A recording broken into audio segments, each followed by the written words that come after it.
Hey guys, welcome to the Field of 68 YouTube channel. If you like what you see here, hit that subscribe button and you'll get more college basketball content just like this. So let's get into the Big 12 preview. Let's get into the Big 12 conference. I think we'll talk about Kansas versus Houston versus Baylor, all that in a second. I think the most interesting thing here is that they are adding 4 teams. One of those teams is Houston. 3 of those teams were projected in the almanac to finish 10th or below. 2 of them are projected to be the last 2 teams in the conference in BYU and UCF. Is this overall a good thing that it's expanding the way that it's expanding? You get rid of the double round robin. You're going to have the league diluted a little bit. The conference numbers maybe won't be as great. Where do you stand on this deal? I love the additions, to be honest with you. I think it's going to take a few years for those teams to kind of catch up with the Big 12 way of recruiting, getting that level of talent in there. And I know everybody says, well, the transfer portal helps you. Yeah, well, sure. But at the same time, a place like BYU where you have inherent recruiting advantages, where you can play a couple 26 years old because they go on their LDS missions and everything like that, there's built-in advantages to what they're doing. UCF, I think that's the one that's going to take the most time. But as far as Cincinnati's concerned, like Wes Miller, he's starting to get talent there, especially in the high school recruiting ranks. Like he's going to be fine. It is going to be a bit of an adjustment for those 3. However, I love the additions purely from a basketball standpoint. And I mean, what's not to love about Houston? To me, there's no downside. Do you want the double round robin? Sure.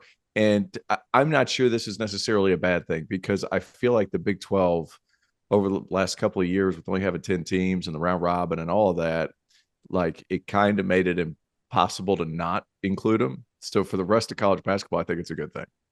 Big news. The Almanac is officially back. The most exhaustive and comprehensive guide to the 2023-24 college basketball season is available for pre-order now. If you go to cbbalmanac.com, link is in the description below, you can pre-order for just $15.99 or 20% off the sticker price. The format is going to be a little bit different this season. Instead of an 850-page PDF, you'll be getting access to the full site with league-by-league PDFs available for download. The preview will be live on September 20th, so you have until then to be able to get your pre-orders in. So for insight for all 362 Division I teams from their head coaches and the experts that cover them, make sure you hit that link. Well, if you look at the metrics and you look at Ken Pomeroy, at least in his preseason rankings, 8 of the top 36 teams are from the Big 12. And there's nobody from the league that is below 72. So that's pretty absurd when you're looking at a 14-team league, that 14 of the top 72 slots in KenPom are from the Big 12, from one conference. And he's got BYU in that top 36. So we'll see if Coach Pope's Cougars are able to fit in around there. I know that preseason polls and projections would elect to disagree, but it is a good thing. It's a good thing. Cincinnati can be a great program in college basketball. They were set back, and I believe in Wes Miller. I like the direction he's going in. You're absolutely right. Not only are they a brand and a program that adds, right? They're also a program that matters when they're good, in that they have a terrific fan base. They really do. It's just they've been dormant for a little while. Now, for the first time in years, there's going to be at least one time, guys, where on a Saturday we turn on our TV and we're actually interested in a game that's at Cincinnati. Let's face it, unless Memphis was coming in or Houston was coming in, it just hasn't mattered as much. So I do think it's a good thing. I think the league's been the best in college basketball over the half decade. Did the conference need these teams? No. They're playing the numbers game. They're playing the football game. But the fact of the matter is this. It's very much on the table. I mean, 3 of the top 7 teams in KenPom are from the Big 12. Could this league have half of the Final Four? Could have 3 of the Final Four? Hell yes. Yes, it's on the table for, at a certain point, if not this year, at a certain point, the Big 12 conference could match what the Big East did in 1985 when they sent 3 teams to the Final Four. That's on the table in this league. Mm-hmm. They did it in 2000 and was it 2011, 2009? I think it was 2011 that they sent 3 as well, or maybe it was 3 number 1 seeds. I don't know. I'm talking out of my ass right now. Let's talk about Kansas versus Houston. I want to start on Kansas because it feels like consensus is, T.O., that this is the best team in college basketball, right? I think everyone's kind of agreed to that. But we're kind of getting to a point where I'm looking at them and like, all right, they have a really great starting 5, but their Don't 2 talk best yourself shooters out of this one. No, but it's not as the best team, but just as like, okay, is it really obvious, or is it more, them, Duke, Purdue, Houston? There's a bunch of teams that are all really, really good because, and I'll make the argument to you. They don't really have that much of a bench. It's like Nick Timberlake and then a guy that was a walk-on at Missouri and a freshman coming in from Australia. Like that's their bench, right? And then you have your 2 best shooters are the 2 guys that would be involved in all your pick and rolls in Hunter Dickinson and DeJuan Harris. Like, is there going to be enough floor spacing? I don't know. I guess my question is it Kansas versus the field in this league as much as it is like Kansas is probably the best team, but Houston's right there and Baylor's right there and Kansas State ain't that far behind and Texas ain't that far behind. Go ahead, John. I'll let you take this one first because I talk too much. Okay. I mean, but I say, I'm going to say yes. I do think it's Kansas versus the field because I do think that we're grasping for straws a little bit when we're trying to break down Kansas's potential deficiencies. And I do think that this year in this league, like other than Houston, I don't know if I trust anyone to win the league. The fact is Baylor's young. I mean, they've got questions to answer here. They had turnover. I think they're going to be quite all right. I think they'll be a top 25 team. But, how good will this group be defensively? I love the addition of Rayj Dennis. I love watching him previously at Toledo. I thought he was an outstanding scorer. How does he transition into the Big 12? And you bring in Jaden Nunn from VCU. You've got Jakobe Walter, who we're all excited to watch. But the fact is, this is a group that said goodbye to Adam Flagler, Keontae George, LJ Cryer, and Flo Thamba as well. Baylor said goodbye to a lot. So, I mean, I'm looking at them and I'm saying, I don't know how much I trust them to win the conference. Texas, do I love Max Abmas? 100%. But the people down in Austin behind the scenes, they looked at their Big 12 schedule. The Big 12 did them no favors as they're an outgoing member. They knew exactly what they were doing, right? Texas doesn't get Kansas in their home building. Texas has one game against Kansas this year. It happens to be at Allen Fieldhouse. There's a reason for that, and the Big 12 made that very clear when mapping out their schedules for the 2 teams that are leaving for the SEC. Things are set up for Kansas to win this conference because I'm looking at the fact that Houston does not have Marcus Sasser anymore. Houston has good players, and Houston should be able to weave it together and be a top 10 potential team. But we don't exactly know if LJ Cryer, Damian Dunn, and Jamal Shed, how great they're going to be in January and February. I think they can evolve and continue to mix and be great in March. But I'm sorry, I'm not betting against Bill Self working with Hunter Dickinson, having his point guard DeJuan Harris, having Kevin McCullough and KJ Adams. And I got to tell you guys, I don't think Nick Timberlake's getting enough love nationally. This kid is a relentless competitor, and he is a dynamic sharpshooter. He makes shots. And in the Kansas system, in any system it works, but at Kansas, Bill Self takes his best shot makers and puts them in a position to be great. I think it's Kansas against the field, and I'll take Kansas. Robbie D, I'm going with Johnny F. It's Kansas versus everybody. And I really like what Houston's put together. And we know what kind of culture they bring in. Sampson's done an absolutely tremendous job there. LJ Cryer is going to be good. I'm a fan of Damian Dunn. That all being said, it's Kansas. Hunter Dickinson, there is no better player, coach, match than those 2. What have we said for the last 3 years we've been doing this podcast? There's nobody more creative at getting post touches for his 5-man than Bill Self. Well, Hunter Dickinson's now that 5-man. They're not messing around with David McCormick, and that's no disrespect to him. He's just not Hunter Dickinson.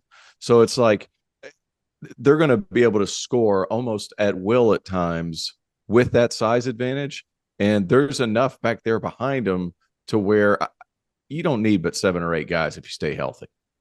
And that obviously that hinges on a lot. Something happens to Hunter Dickinson, knock on wood, you know, the things change. But I think their shot making is going to be fine. DeJuan Harris is an underrated winner. That's what he is. He's a winner.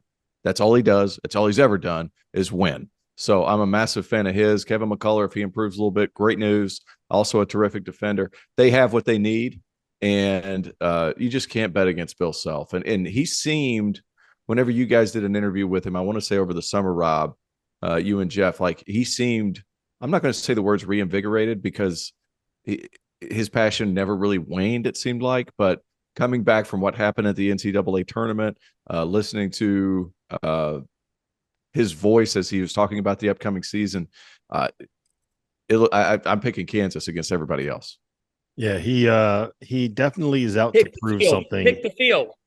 Well, no, I in a situation like this, I'm always going to pick the field, right? Like if you're going to say, if you say you don't believe that, yeah, I do. You don't believe that, yeah. I think you have to take the field in a situation like this in a league that's as good as this. I do think Kansas is the favorite, and I would have them ranked number 1. But if you're going to say Kansas or the field, I got to pick one of them. I probably would take the field because someone might get a share of that title, and I think Houston is very, very good. I do think it is interesting that I don't know if you saw his quote from the press conference after the ruling was from the IARP came out, but he was like, now we got something to prove. Like we have the guardrails are off, right? We're off the chain. And if you look at what they've done since this came down, they've won like 4 Big 12 regular season titles. They won a couple Big 12 tournament titles. They made a Final Four in 2018. They won the national title in 2022. They're preseason number 1 right now. They would have been the favorite to win the title in 2020. Like, what is Kansas? How much better can you get than that? Right? How much better can you get? Where are they going to go from here? They're actually going to get, you know, if they want to, I guess 5-star kids, but he's flourished with getting the 40 to 70 guys. So I don't know where he goes from here. He's found a formula that works. Yes. He's found a formula. Well, where do you go from here? You try to build a what Villanova did under Jay for those couple of years, 2016, 18, what could have happened a couple of years ago if Justin Moore doesn't go down with a season-ending Achilles injury. I mean, now you're sitting there saying all the pieces are in place to win national championships, and you've been able to win 2. So now can you sit here and say, how do we make it more? I mean, that's what you're targeting here, right? I think that Bill Self's in a position to enter into the category of, you know, everybody talks about him being a gangster and all this stuff, and we know it's out there, but the fact of the matter is this: he was able to avoid anything major with the now defunct IARP. You said it, Terrance. He knows how to build he can get any kid he wants. He can get any kid he wants. He's got the luxury of, he's got the best of every world. And in a world where a lot of coaches have hung it up, he's got a leg up on every other coach, right? Yeah. So for me, I mean, there's nothing that he can't do. Why not? Why can't Bill Self become a 4 or 5-time national champion? And the next step is that maybe in 10 years, when we put together a college basketball Mount Rushmore, that you have to say Self's name there. Right now, what are the names you have to say? You have to say Krzyzewski and you have to say Wood. Then it's like, it's subjective. We could all come with different arguments for different people, right? Yeah. On a college basketball Mount Rushmore, I think you have to say Pitino. I would make the argument that you have to say Pitino. Okay, you have to say Pitino. That's 3. You only get 1 more. Somebody would argue Calhoun. Somebody Dean would Smith. argue what? Dean Smith. Yeah, you know. Dean Smith. Somebody would argue, you know, somebody would present a case for Roy. I mean, there's cases that can be made for a bunch of different people. In 10 years, Bill Self could remove all of that and say, yeah, I'm the greatest of all time. Yeah, he's got to get at least 1 more, maybe 2 more. All right, let's talk a little bit about Houston, because I do think this is it's going to be an interesting year, because I think we're going to see a little bit of a different look in terms of how this roster is built, right? The one thing Sampson did not do this spring was go out in the portal and try to bolster the front line a little bit. He went out and he got LJ Cryer, a guard. He went out and he got Damian Dunn, a guard. He brought in a couple of freshmen, Joseph Tugler and Jacob McFarland. And he's got a kid named Ced Lott, who was a redshirt freshman that sat out last season, and he's bringing back Javier Francis. But it's those 4 guys behind Juwan Roberts. And if you talk to people around Houston, here's what they'll tell you: Terrance Arceneaux, Emmanuel Sharp are the two guys that are going to have big years that nobody's expecting. Combine that with Jamal Shed. I mentioned Damian Dunn and LJ Cryer. I think we're going to see a lot of 4-guard lineups this year from Kelvin Sampson. Yeah. And they're still going to be tough. I know, but like when you think of Houston, you think of tough, physical, big, rebounding, that kind of stuff. Is it going to work with 4 guards, Theo? Yeah, I mean, it should. And Terrance Arceneaux was the guy that I was going to bring up just because he only averaged just under 4 points a game last year, but it was because they just had so much and he had an opportunity to learn for a year. They're going to miss Jarris Walker. That dude's a beast. You see how good he's been early in the NBA season. Like, he is a beast. They're going to miss him. Yeah. Outside of that, I mean, how could you argue with a lot of the stuff? You have so many different playmakers and guys that can make something happen for somebody else. The style of play is going to change a little bit, but it's going to be interesting to see because he did do a lot of like Jarris Walker 4, somebody else at the 5. Like, we're going to be massive. And it's gone the other direction. So there's a lot of playmaking dudes, though, on that team. It's hard to look past them. But if it were me right now, I'm picking Houston, too. Yeah, I think I'd pick Houston too as well. Fanta, my favorite thing, I don't know how much you guys have talked with Kelvin Sampson, but as he's getting older and he stops giving a fuck as much and is willing to just kind of be out there and be himself, he might be the most underrated quotable coach in the country. This is what he told me about Terrance Arceneaux for the Almanac. He's never faced any kind of adversity in basketball. He won 2 state titles and hit game winners. He thinks like the world is Disney World, but there's no Magic Kingdom in the Guy V. Lewis practice facility. I love that. He said what he said is like, we had to bring him in and toughen his ass up a little bit. They put 30 pounds of muscle on him. I think we're going to see a big year from old TA over there. Another all quote was, I'm looking for the Shih Tzus in this conference. There are none. There are none. He said they're all German shepherds, man. Where's the Shih Tzus? Where's the Chihuahuas at? Oh, that's a Rottweiler. Oh my God, that's a pit bull. He's so good. The Big 12 is a tough dog park, man. It is. But you know what? If it comes to toughness, nobody's going to want to be in a room with Houston. I mean, they're going to win. They are the team that when the Twitter expression, they think it's a show, and Houston knows it's a fight. I'm sorry, if you think it's a show when you're playing against them, you might as well pack your bags and go home. That quality's still going to be there. Look, what I think of I'm with you, Terrance, on Jarris Walker. He embodied that toughness. The fact is, to me, the guy that I'm most intrigued to see if we see the growth in is Terrance Arceneaux. Big news. The Almanac is officially back. The most exhaustive and comprehensive guide to the 2023-24 college basketball season is available for pre-order now. If you go to cbbalmanac.com, link is in the description below, you can pre-order for just $15.99 or 20% off the sticker price. The format is going to be a little bit different this season. Instead of an 850-page PDF, you'll be getting access to the full site with league-by-league PDFs available for download. The preview will be live on September 20th, so you have until then to be able to get your pre-orders in. So for insight for all 362 Division I teams from their head coaches and the experts that cover them, make sure you hit that link. Because he was a very highly touted recruit. Didn't see a whole lot of action last year, averaged only 14 minutes per game. Kelvin has said that Arceneaux is poised to take a step up, but what does that look like? Not exactly known for his perimeter shot. He shot 25% from 3 in a limited sample size, but that's something that I'm looking at with this team. And then I just think J'Wan Roberts, and here's my preseason name this week. Is it Javier Francis? Javier Francis. Yeah, he's the big one. Javier Francis. So they're counting on those guys in their front court. This is not a team with a 7-footer. All right. This is not a team, right? This is not a team with some majorly imposing presence down low. They've got a 6'11" freshman named Jacob McFarland. He's a freshman. He's a year away. It's the two guys off the bench are going to be JoJo Tugler and Sedlot. But the thing I love about him is that JoJo Tugler, big fan. Great name. But the thing I love about the Kelvin Sampson big guys is he just goes out and finds 6'8" dudes with 7'6" wingspan that just think they're there to win the fight, like you said, Fanta. And there's a never-ending run of these guys.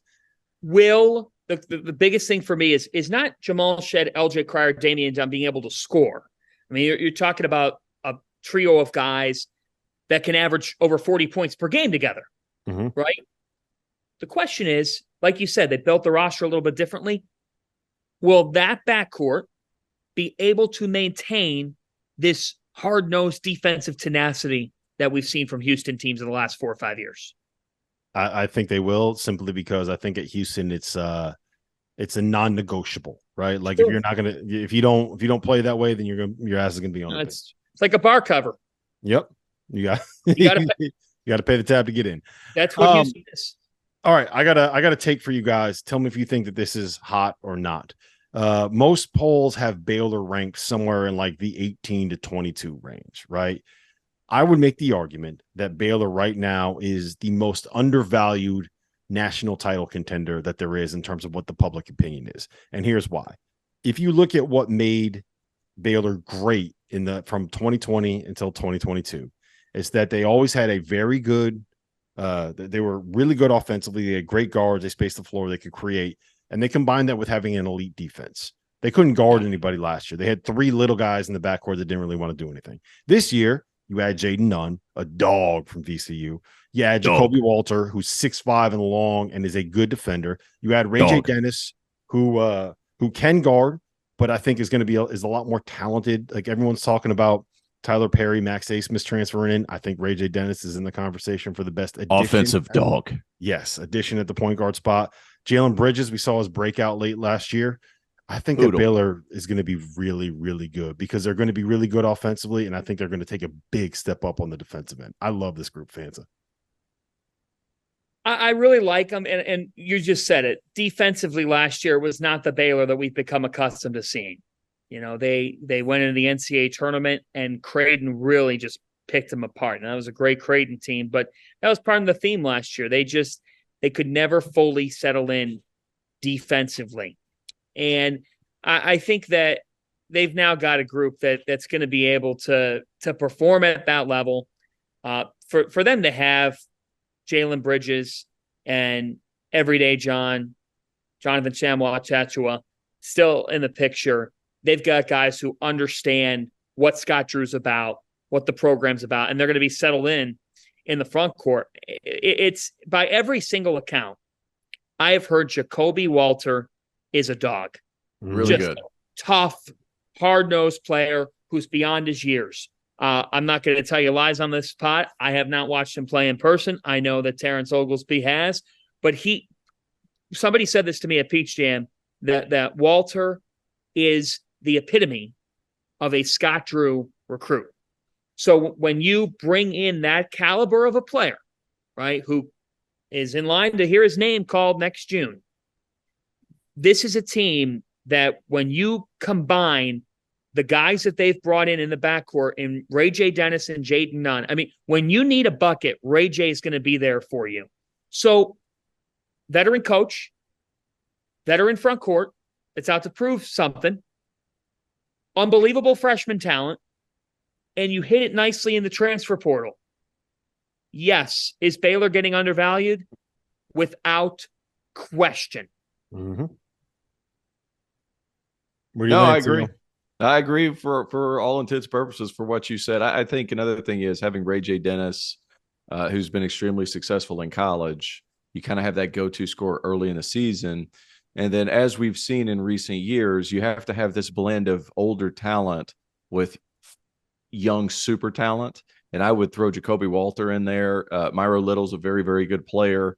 But they're going to have guys that can take over at the end of the game. And whenever you're fighting some of these, tooth and nail dragouts that happen in the Big 12, like you're going to have somebody that can create something at the end of the clock. And to me, guys, shot creation at every level of basketball is just at such a premium. And when you have guys that can do that with consistency, and Rayj Dennis has proven he can do that with consistency, and he comes from Toledo, he comes from the MAC, and people are like, well, he's taking the MAC is a tough league. It's good to score buckets in.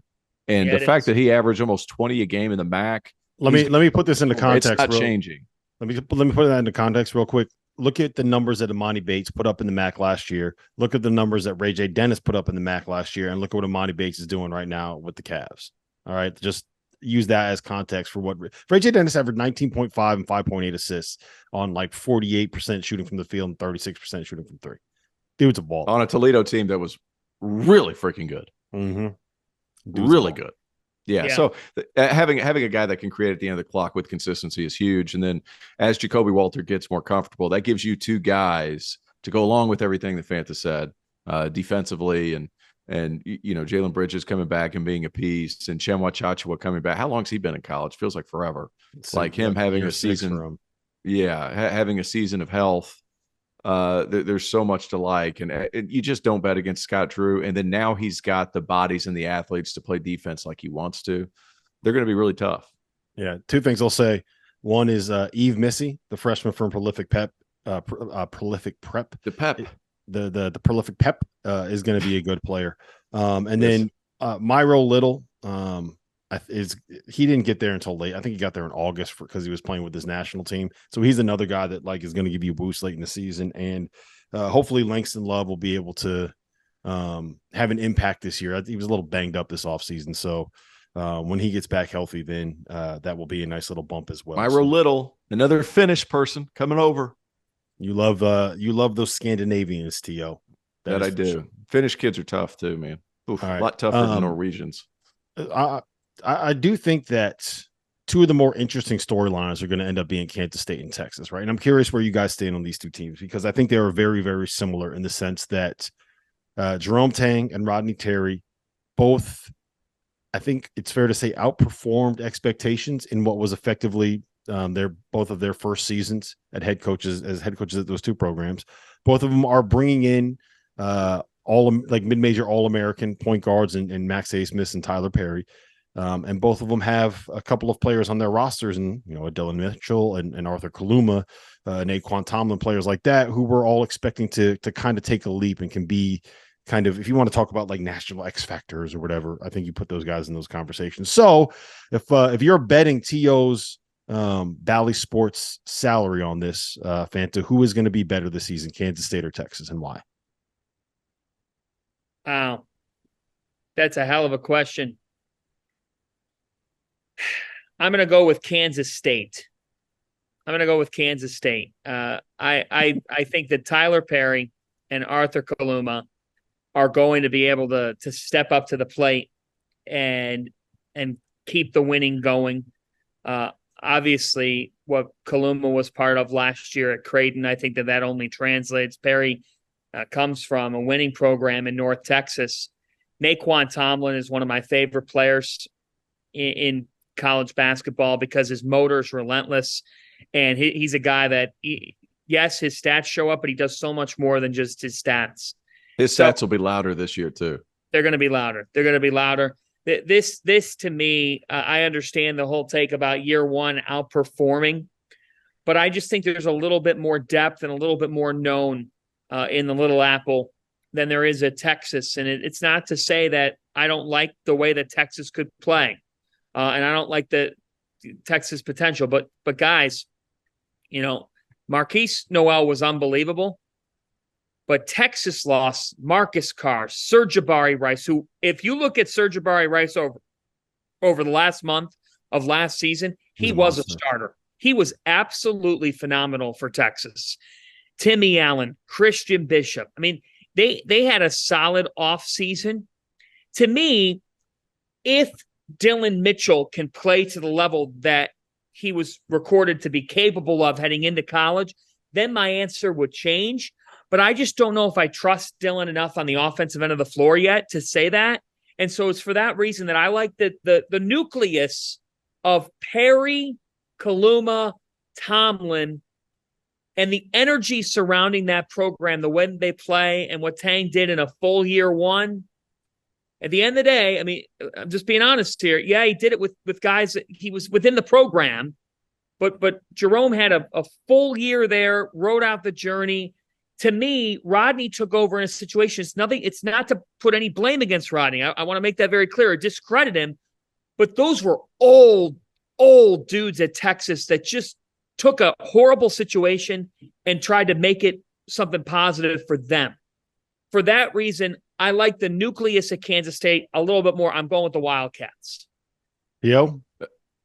Both still very good. And then they also had Quez Glover, who's going to come off the bench, who is a lightning rod point guard. So they're going to have two small guards that can both get 20 quickly, not kind of fast over the course of 4 minutes. So Arthur Kaluma, I thought, never really got his due when it came to like how good a ISO scorer he actually is. I think he's going to slide over and be really good in the Big 12. I think it's going to be pretty easy. Here's another thing too. When it comes to Texas, just for argument's sake, I'm on the Kansas State wagon too, for what it's worth, because nae'qwan Tomlin's a dude, and he's going to continue to be a dude, and he's going to be even better this year with some guys, but with some more guys around him where he's a little bit more heavily featured. Tyler Perry's obviously great, but Tomlin's going to explode. So just throwing that out there. When it comes to Texas, though, I think Caden Shedrick was a really undervalued transfer addition. And when I say undervalued, he's not a name that people know right off the bat because he played at Virginia and was used sparingly. He didn't fit that system because he's this long, rangy shot blocking guy that can step out a little bit. They don't do that at Virginia. And sometimes he struggled. I think he's going to be good in that system alongside athletes. Dillon Mitchell's going to be good. Dylan Dessou's going to be back. Like Max Abmas and Tyrese Hunter, that's going to be a backcourt to be reckoned with. Those are two really, really good players, older players that I think will be able to feed off each other. And if there's one thing we learned last year with Tyrese Hunter is his ability to play either guard spot and do so unselfishly. He's willing to let the ball go at times, and his ability to be able to go back and forth with those guard spots is huge. And that allowed Rodney and the Longhorns to go out and get Abmas just simply because, hey, we know what Tyrese can do for us at both guard spots. And sometimes he's willing to let that ball go. Both teams are going to be really good. But if I had to pick one, I would go Kansas State just because of all those reasons you mentioned. But huge nae'qwan Tomlin guy. I know Tyler Perry is getting a lot of the headlines, but nae'qwan's coming. I'm just telling you. Yeah, they also love Data Ames, the freshman from Chicago. Another tough, your typical 6'1" tough Chicago guard. Got a lot of Jacob pulling in them. I tend to lean Texas, but I do think that the fact that Texas is ranked 12th in the Almanac and Kansas State is unranked says a lot about where people view them. So I think that at this point, like Kansas, it's a coin flip, and I don't understand why there's that much of a gap between the way that people view them. All right, Texas Tech, TCU, Iowa State, Oklahoma State, Cincinnati, Oklahoma, West Virginia. There's a lot of other good teams in this league. Give me one that you think is kind of being undervalued, a team that you think can make a run. Like where do you stand on the rest of this conference? Because I think there's a clear-cut top 5, and then there's like 7 other schools that if things go right can all kind of find a way to get into the NCAA tournament. I like TCU, man. I think TCU. I do too. Yeah. Ernest Uday Jr. was a really good player. He just got stuck behind some other really good players at Kansas. He's going to be awesome. Jameer Nelson Jr. was a bucket at Delaware. They got a really good player there. And Avery Anderson's one of the best athletes in that league. I mean, he's 6'2", $170, but man, he's everywhere. And he plays so stinking hard. They just have too many guys not to be good. And I'll never put it past brain fart. Jamie Dixon. I'll never put it past Jamie Dixon to have a tough, competitive, rugged bunch that's going to be really difficult to play at home. I think TCU is really good. Yeah, and I think he found an answer, T.O., in terms of how he wants to play with Mike Miles and Damian Ball and getting up and down the floor. He went out and got 2 speedsters from the portal, and Jameer Nelson Jr. and Avery Anderson. I'm having a tough time today, man. You should have heard me yesterday. That workout's whooping you. You should have heard me yesterday try to say anonymously. I messed it up like 4 straight times, man. It's rough. Anonymously, it's rough. Unanimously, it's that time of year. Eminemously. That's exactly what I said. Anonymously. Talk to me about TCU, Fanta. Okay, well, I love them. I mean, I think that when I saw them picked 8th in the Almanac, I got to be honest with you, I was a little bit surprised. And don't get me wrong, losing Mike Miles Jr. is a huge loss. We know what he meant, but remember, Mike Miles was out of the equation for some time last year, and TCU, despite they lost their season opener, but despite that, they were able to piece things together, and that's kind of how Jamie Dixon does things. Watching Jameer Nelson Jr., he's a high-level guard. He's a freak of an athlete, an absolute freak of an athlete. You will see that in the Big 12. He'll have at least one dunk this year that makes you say, holy smokes. Avery Anderson III. One thing I always look at in the transfer portal is guys who haven't been to the NCAA tournament, who are going to a program to make the NCAA tournament, make a run. And Avery obviously wanted a change in destination, right, from Oklahoma State. So he comes to TCU where they've been making it. They've been consistent. O'Bannon Jr., Emmanuel Miller. I mean, Emmanuel Miller at 6'7" to average 12 and 7 per game. So underrated, man. He's so underrated. He really is underrated. I think he's one of the most underrated players in the country. Mm-hmm. Not to mention at 6'7", Emmanuel Miller, he shot the basketball close to 40% from three last year. So I really like Emmanuel, related to G League Ignite product Leonard Miller, by the way. Fun fact, same family. And then, Ernest Uday is going to be tough, hard-nosed, make things happen. Not to mention Micah Peavy off the bench, Travion Tennyson from Texas A&M Corpus Christi, and just Jamie's such a good coach. The reason why Jamie Dixon doesn't get more credit nationally is because he's got a little bit of Matt Painter syndrome. Like, he hasn't always had the most success in the NCAA tournament. Sorry, Coach Paint. I mean, I think you're going to overcome that this year. But I think Jamie's unfortunately been on the wrong end of things when his teams just play really, really freaking hard. They've got too many veterans. I mean, they're the team that I would pick, Rob, but I'm going to tee you up here because I hope you might be going in this direction. The team I'm most fascinated by outside that top group of 4 or 5 is Grant McCasland and Texas Tech, for obvious reasons, because I just am really curious to see how Coach McCasland puts the initial stamp on this program. Yeah, I think that they're going to be better than what people expect, just because I think Grant McCasland is good enough to be able to coach him up. But I mean, you look at the talent on the roster, and I don't know, is there an all Big 12 player on that team? And I don't know if there's an all Big 12 player on that team. That's kind of what I come back to with Texas Tech. I think Iowa State is someone that we're not talking about enough. I know they lost a bunch, but Tamin Lipsey is a stud. The Keyshawn Gilbert kid they brought in from UNLV is going to be really, really good. And good player. Yeah. And Omaha Baloo is really good and fits what they want to do well. But the guy to keep an eye on there is the freshman, Milan Momcilovic. They have the Serbian kid coming in who is brings a different dynamic. He can really score, and he's really versatile. Momcilovic. He's one to keep an eye on. I wanted to mention them. Virginia. Oklahoma State. Well, I wanted to go with Oklahoma first, because I think that Oklahoma is a team that a lot of people are completely overlooking and no one's paying any attention to. J.V. McCollum, Milos Uzan, and Otega Owe is about as good of a 1-2-3 as you're going to find outside of like the top 3 or 4 teams in this conference.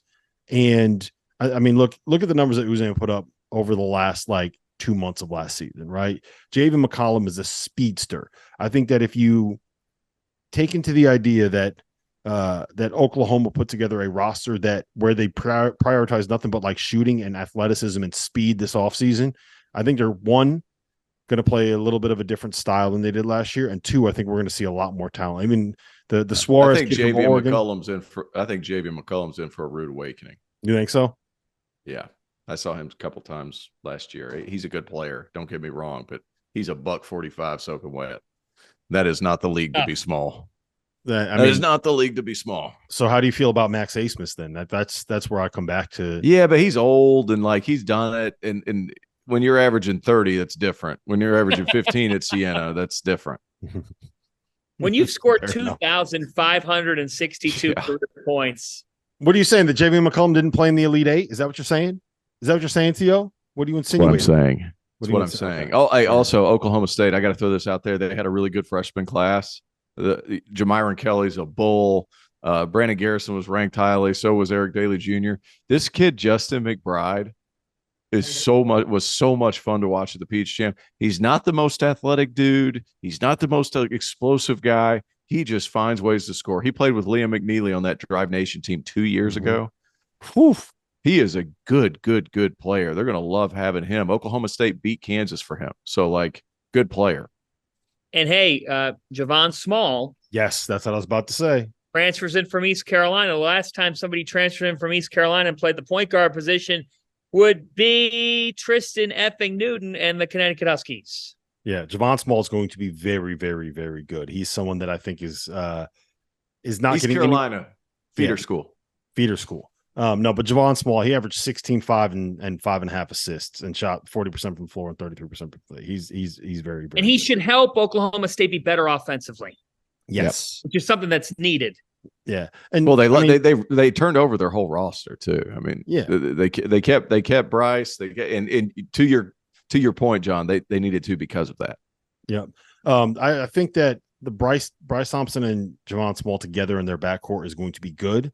It's what it's going to come down to for Oklahoma State is whether Eric Daly lives up to the hype that he had like 3 years ago. You know, is he going to be that like 5-star kind of McDonald's All-American caliber player, or is he going to be the guy that was kind of maybe it's not fair to say he got a bad reputation, but whatever. And then Isaiah Miranda, like he's an absolute freak, redshirt freshman from North Carolina State. Last thing, 30 seconds from each of you guys. Rayquan Battle had his transfer waiver denied and is being appealed by the NCAA. He's a 2-time transfer that did not graduate from Montana State. So he should have known going in that he probably wasn't going to end up getting a waiver. He also left his school after his coach took a new job.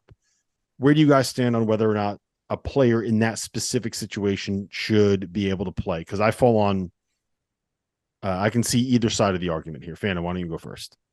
If a coaching change is made, the player should be allowed to transfer wherever they want to. It doesn't matter how many times they've transferred previously. You play for a coach. You suit up for a coach. I am so tired of this crap with the transfer waivers. There was a coaching change made. He's deciding on a new destination. He doesn't work for that boss anymore. And I say boss, I know they're student athletes, but at the end of the day, this is professional sports now. I'm so tired of this BS. Okay. It's absolutely ridiculous that Rayquan Battle's waiver got denied. And I would say it about anybody.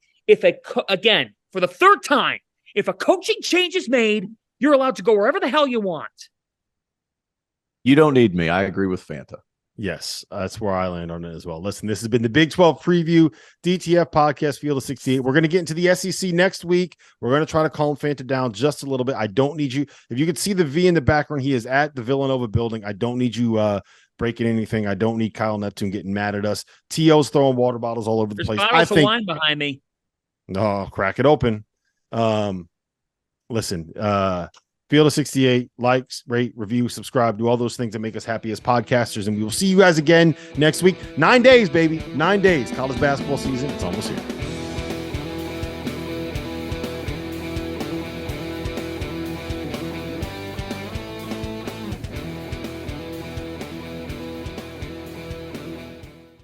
Thank you for watching the Field of 68. If you've enjoyed what you've seen here, hit that like button, share this link with your friends, or check out the description for some other places that you can consume Field of 68 content.